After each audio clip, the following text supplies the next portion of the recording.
എന്നെക്കുറിച്ച് നിനക്കൊന്നും അറിയില്ല. അറിയണ്ട. മനസ്സിലാക്കിയിട്ടുണ്ട് ഒരുപാട്. ഞാനൊരു സാധാരണ യുവാവ് മാത്രമല്ല, ഈ രാജ്യത്തിൻ്റെ ഭരണാധികാരിയാണ്.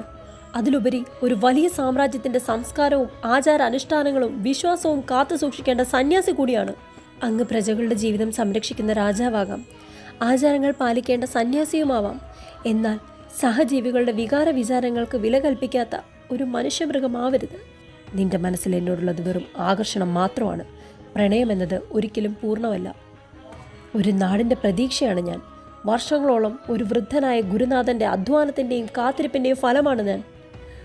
ഒരായുസ് മുഴുവൻ ഞാൻ പ്രണയിച്ചത് എൻ്റെ രാജ്യത്തെയാണ്.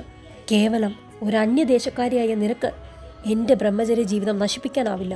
ബ്രഹ്മചര്യം എന്നൊന്നും പറഞ്ഞു കളയല്ലേ. ഇവിടെ വന്ന് നിങ്ങളെ കാണുന്നവളല്ല ഞാൻ.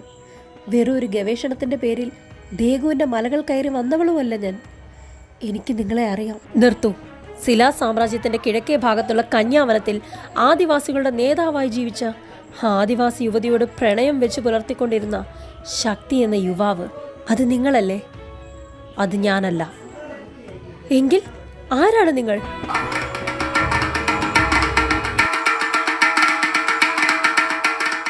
എനിക്ക് തന്ന സത്യം അവൻ പാലിക്കും.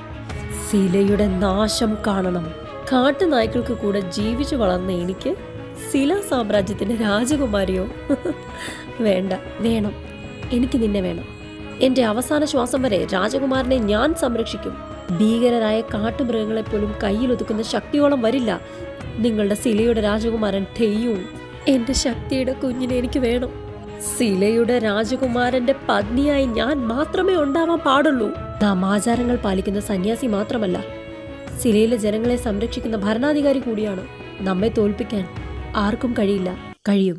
ഞാൻ തോൽപ്പിക്കും. സിലയുടെ നാശവും തെയ്യുങ്ങിന്റെ അന്ത്യവും എന്നാലായിരിക്കും. നമ്മുടെ രാജകുമാരൻ പോയി. ഞാൻ കൊന്നു അവനെ.